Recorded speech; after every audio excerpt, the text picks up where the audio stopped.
It's a matter of life and death. There's been a war going on in West Africa for 2 years now. It's a civil war between the Biafrans and the Nigerians. We're not going to say which side is right or which side is wrong, except that all war is always wrong. No matter whose fault it is that thousands are dying every day, it isn't his fault.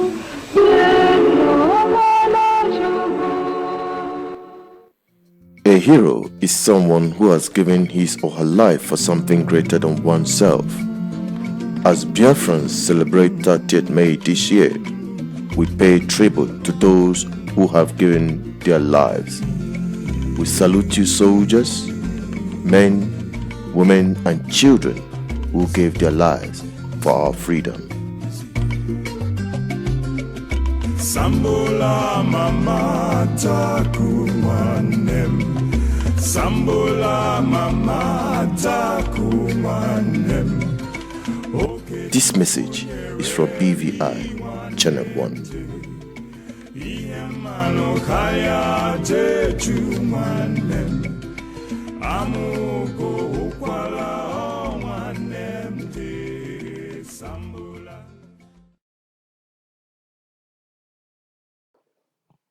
So it's a pleasure having you on this program. Thank you, Chinedu. How are you? I'm good. Now, sir, there are a lot of developments since last time we had you on our live program with respect to issues that affect Igbo and the position of ADF. A lot of things have happened. The issue of 30th May, the issue of Akulono campaign, the issue of security of our homeland, the homeland security, which is one of the core areas ADF is working hard to make sure that the homeland is safe for development. Now, the gun license, a whole lot of things have happened, but we want to get the clearer position on this whole thing. But before we go into that, I want you to give us the ADF position and the significance of this 30th May. Remember why it is necessary. Well, Chinedu and our people, everybody listening, 30th May has become an issue because I'm Igbo. For some other people, it did not become an issue. 30th May 1966 was the day. 67. Right. Sorry. 66 was the period of the coup. Yes. 67 was the period when the war started. But before the war started, our people, along with their neighbors, had taken a decision to stay away instead of remaining within the Nigerian Federation and get killed, massacred, as was happening. Our people decided to come home to set up their own home, their own republic, 1967. And that marked the beginning of the more ferocious encounter with the federal forces and allied forces. That day in our history is a nodal point. It marks the most terrible period in our history. All that had happened up to 66, 67, and all that happened after. The Biafra War, the world knows, has been the most horrendous war in history. Within that period, over 3.5 million Igbos were massacred. So for us in the Igbo, as a people, we need to follow our tradition. We need to remember those people. Ask ourselves, why did they die? What events led to their death? Those people were not criminals. They want to be bandits who set out to go and fight other people. Most of them were people living peacefully in the northern parts of Nigeria and other parts later, doing their business. As you know, business has been the great hallmark of the Igbo civilization. You know? And they were massacred in such great gruesome way. Those who have watched various videos, recordings by Igbos, foreigners, can see that there's nothing like it in history, even the Jewish Holocaust. So we as a people have a duty. Those people died in the course of the struggle for Igbos to survive, the struggle for the Igbo to remain as a nation created by God, enjoying the fundamental rights of freedom, of self-determination. Those people died in the cause of preserving those fundamental rights, and we owe them a duty to remember them every year. And as you know, some of our chaps of the various organizations, and even individuals have been quietly celebrating it. It got to become a major event. Various organizations, with Ekwenche, MASOP, and IPOB. And the response of our people has shown clearly that they recognize that they owe a lot of debt to remember the memory of those who died so that we can be free.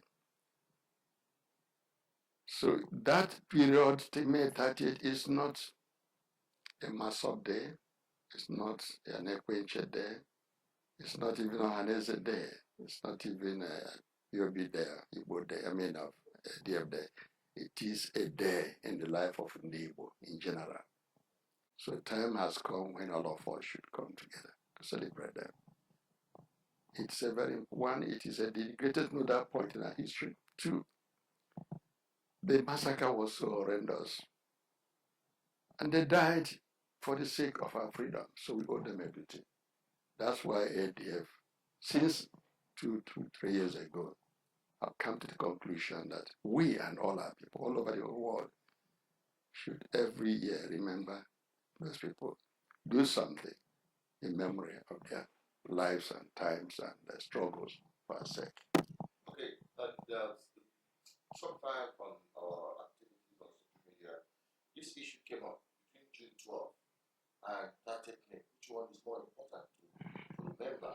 And going to the fact that June 12th has been named Democracy Day in Nigeria, whereas the 30th May 1967 was a major turning point in the history of Nigeria, and yet nobody is trying to, memorize it. Now, coming down to the southeast, the governors, the political leadership in the southeast have not deemed it fit to call that day a holiday or to be part or spearhead the memorization for that day. What's the position of ADF and what are they thinking about it?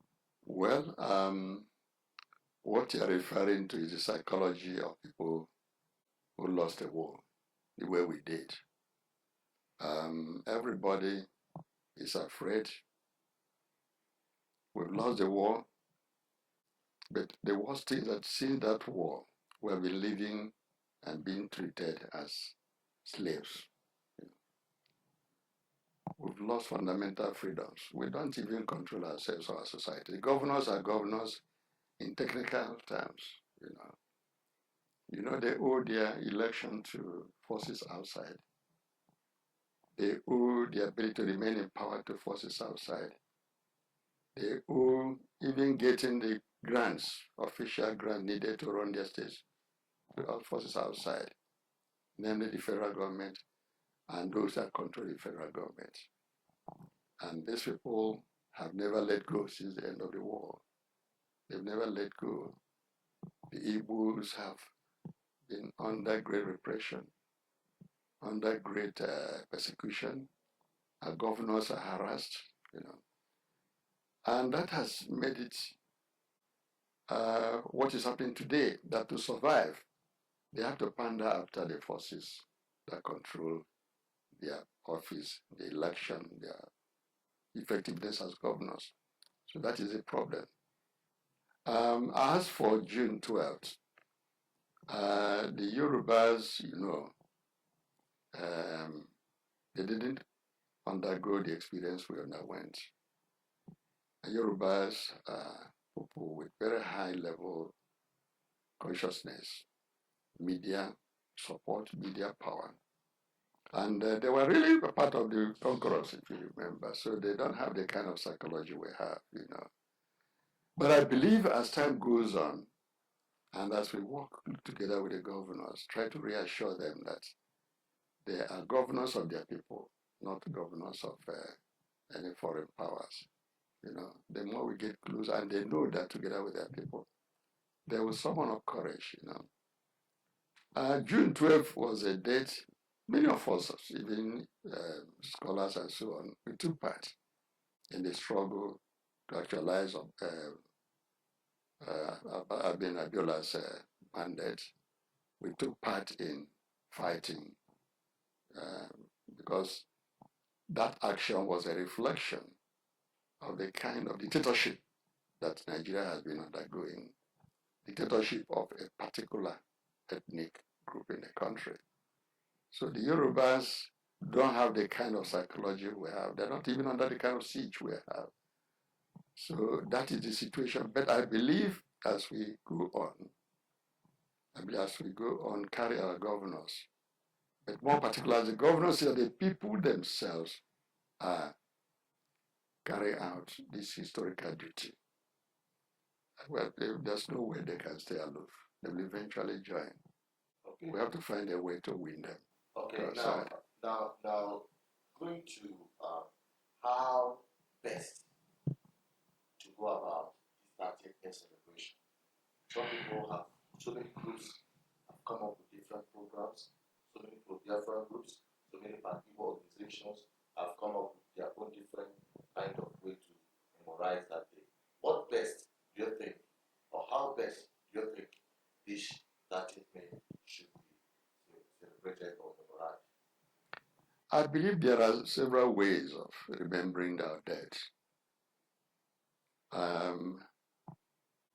Those ways have been touched upon, and a number of organizations observe that in different ways. I don't think there's one common way. One popular form, which our young chaps have been preaching, is sitting at home to reflect on. That is one form of remembrance. We can go to church and pray for the soul of the dead, and pray for peace and protection by God. So that could be another form of remembrance. Some people remember such great events in their lives by that they're wearing some red band, some black uniform or black band. Some organize quiet seminars, quiet conferences to reflect. The important thing is the memorial should be a day not only to remember the dead, but to remember what had led to their death, to remember the condition of the people, to remember what we need to do as a people to come out of a situation where we become the weeping child of our neighbors. So it is a day that we should reflect about in different ways. So there's no one common way. A.D.F will urge our people. The most important is everybody, wherever you are, the churches, the youths, the schools, politicians, businessmen, our traditional communities, our town unions, all of them should take part in remembering, celebrating that day in their various forms. In some of our communities, such great events are remembered by the beating of the gong, the beating of Ikoro, by some gun salute. So there are so many ways. We urge our people, remember that day in one form or the other, very quietly. It's a day of great reflection. Okay. Now, last year, this coalition of Biafran groups came up program, and there was a procession. Some people are advocating that there should be, at least while you are doing every other thing your own way, there should be one symbolic culture that should be developed in memory of these people. Like last week, they did procession, candlelight procession, and it was observed in various parts of the world. And this year, it's not clear what they are going to do or other groups are going to do. Do you suggest that there should be one kind of maybe like you suggested, wearing a black armband or wearing black or wearing white that day, wherever you are going, something that will mark that these two people are in one celebration of their world. Do you think that would be a better way to also unite our people? I don't think we should force any one common pattern. Okay. I don't think we should, some of the patterns are becoming popular by themselves, many would like to sit at home and reflect. Workers, we're not asking them not to go to work, but we believe eventually the governors will come in and make that day a public holiday all throughout Igbo land. And as I said, there could be candlelight processions, there can be church service, there can be other forms. Communities have their ways of observing great events in their life, So some forms are becoming popular. The candlelight thing, becoming popular amongst the organizations, sit at home is also popular amongst some. But we shouldn't force any common pattern. Gradually, we all will come to one common this thing. But let's begin. The important is let it be an Igbo day, Igbo remembrance day, Biafra remembrance day, an Igbo day in that sense. Let us begin to observe it. It will help us to begin to develop more seriously the spirit of fellow feeling, spirit of common identification, same empathy and this thing as a people. Gradually, everything will fall in line. Gradually, the governors will find that they look very odd if they don't join the people to remember the truth of the dead. Just as a way of side attraction to what you just said about Igbo Day, Biafra Remembrance Day, don't you think also that other ethnic nationalities within the boundaries of Biafra share the same aspiration or the same thing? Yeah, all those neighbors, all those our neighbors who were part of Biafra, know that for them is Biafra Day. And as I said, for us, for A.D.F, it is Biafra Remembrance Day. That's what it is. It is an Igbo day in the sense that we're calling on Igbos to observe it.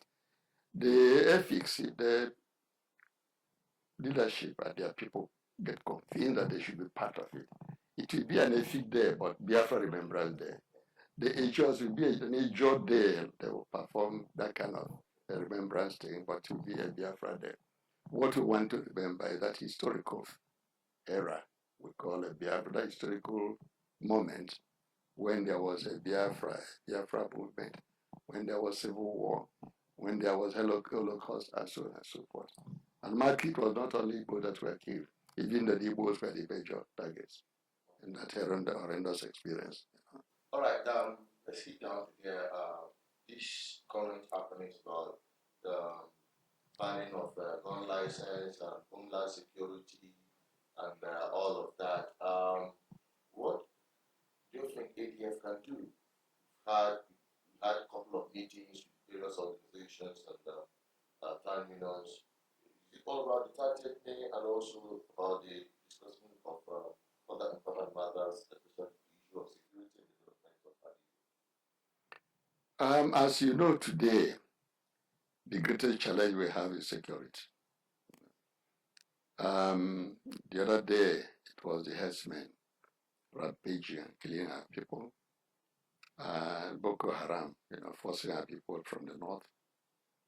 Today, these forces have infiltrated our communities, where some say we're under siege. There's no doubt about it, Security is a major challenge for us, for the governors, for the businessmen, politicians, for the town unions, and so on.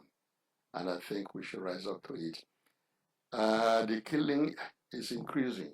It has even now exploded into some form of very deadly banditry, kidnapping. The forces responsible for this killing are now finding ways of funding themselves, of increasing their funding, even though I understand that there's an official funding for them, especially when you look at the extension of this operation that to include, we can see the hands of ISIS. Some have made that point, and this ISIS is an international district funded by, this thing. So I think our people should be ready to protect themselves. Anybody who tells us not to defend ourselves, because it's not a question of carrying or not carrying gun, it's a question of how do you defend yourself. Self-defense is a great law of nature, and one of the greatest laws of human institutions, So I think it is madness, and it's not just a very wicked act, asking a people who are surrounded, being besieged, not to defend themselves.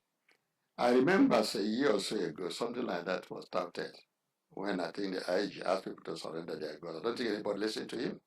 The same thing happens now, I also think that our law people, our lawyers, leaders should challenge this event in court. Organizations like A.D.F. and others should challenge it in court if they really mean serious, but if they're really serious.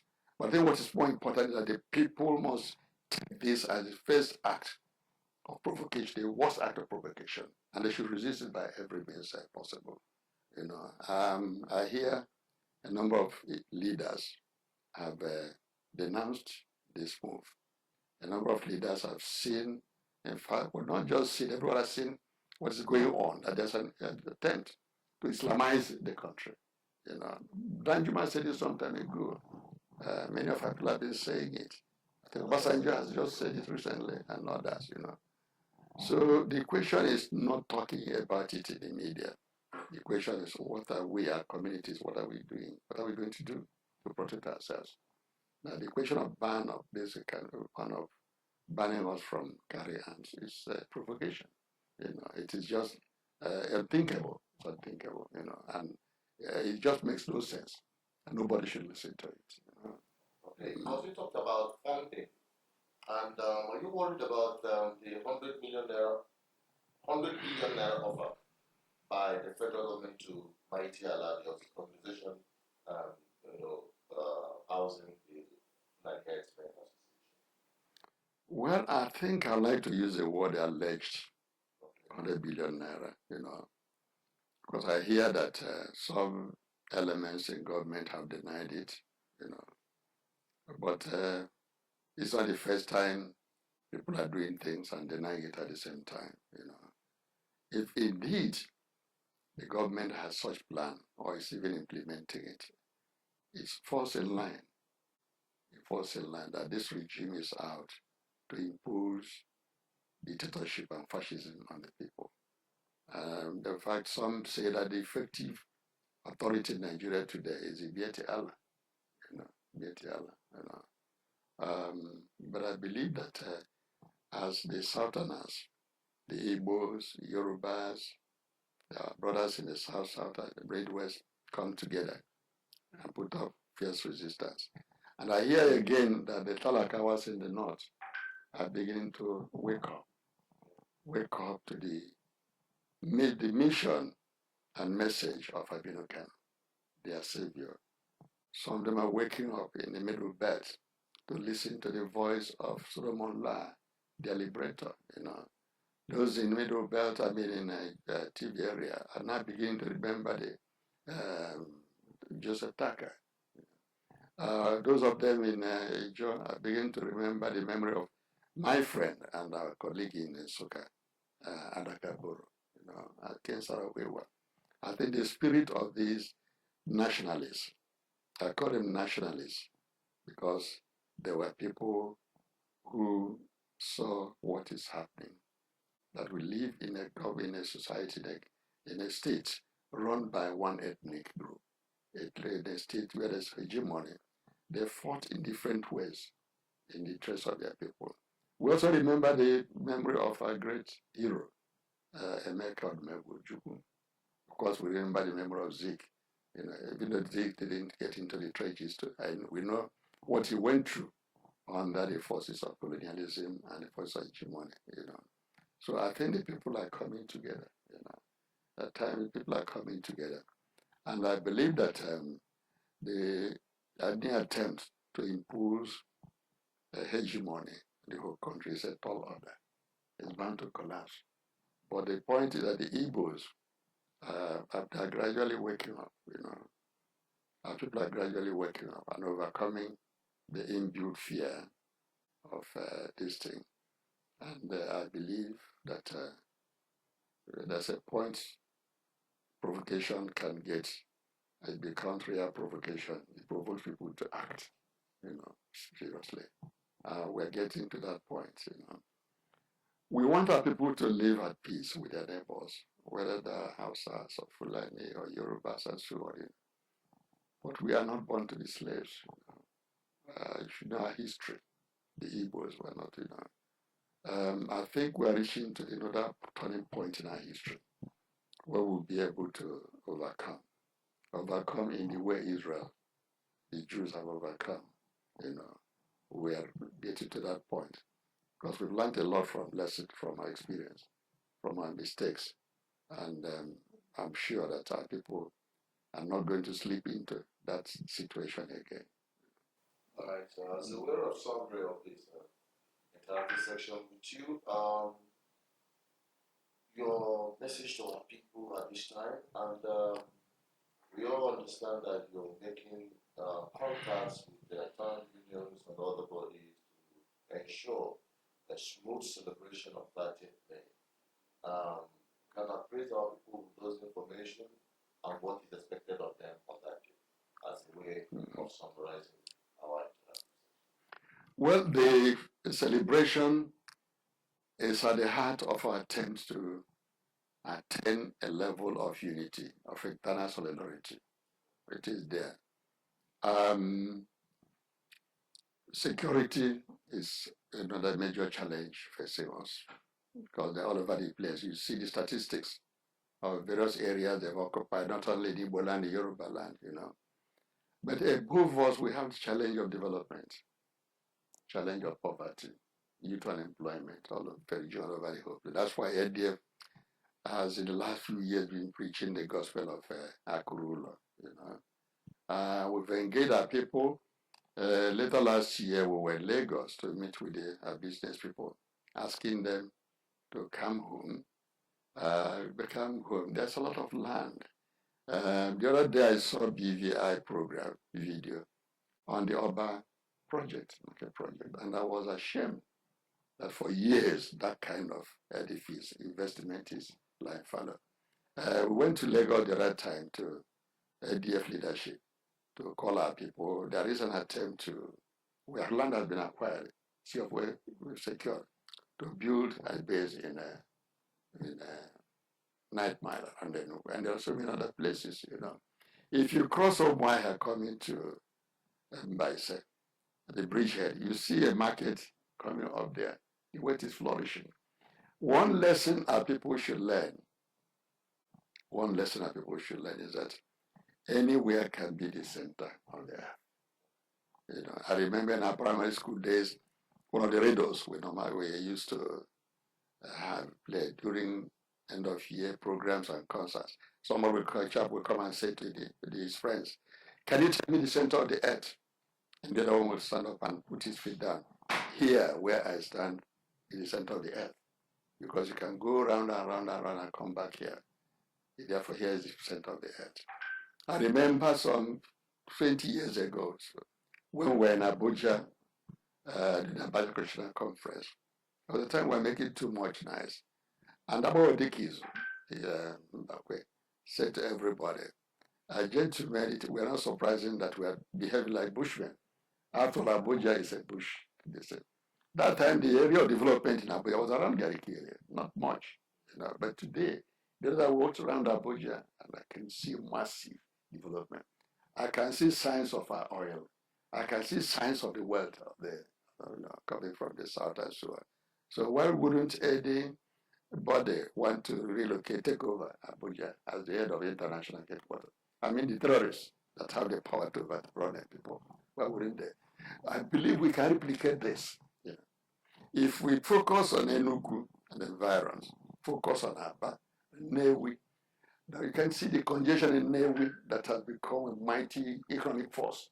If we now allow land spread, I can assure you in the next 20 years, a great part of Alibo, the core of Alibo, can develop into a greater area of development than Abuja. The Igbos have made Abuja what it is. I think you know that. We have made Abuja what it is. Investments in Abuja over 70% or 75% are Igbos. In Lagos, the same thing. So I have a message to our people is let's come back home. We're holding a meeting with the town unions because we believe that town unions are the major social or digital infrastructure for development of our communities. Has always been there. After the ages of modernization of our labor, are the improvement union, the town unions, and they continue to be, but now we need to ginger them, get them moving as a force, and if we move that way, the issue of security will be secondary. Issues of development will also be on its proper trajectory. That's the message we are giving our people. A.D.F, as you know, thank God who gave us the vision and wisdom to start that, which today embraces most of our eminent clergy, archbishops, bishops, most of our eminent politicians, ex-governors, ex-ministers, ex-politicians, most of our eminent administrators, eminent traditional rulers. You see many of them, chairmen of various state association, organization of states, traditional rulers. Many of them are there, young men, And of course, the message we had in this week's council meeting, we're asking the youth to come now and embrace this movement. Somebody asked us today about the Jewish example, and we said yes. From the very beginning, 2014, when we had that colloquial wake-up call, one of our brothers, eminent scholar, writer, and researcher, Luca Keneke, wrote an article, colloquium, the international colloquium on Igbo question in Nigeria, the Jewish example. I think we have a lot to learn from the Jews. They say they were and they are brothers. And the owner of Ife has said that we're the original people. So I think we need to, in development, is very, very important. And we have to take that serious. Thank you. Thank you, Chinedu. Thank you very much. Thank you very much. Thank you very much. Subscribe to our YouTube channel, follow us on all our social media platforms. Subscribe. Don't forget to visit our website at www.bvichannel.com. Download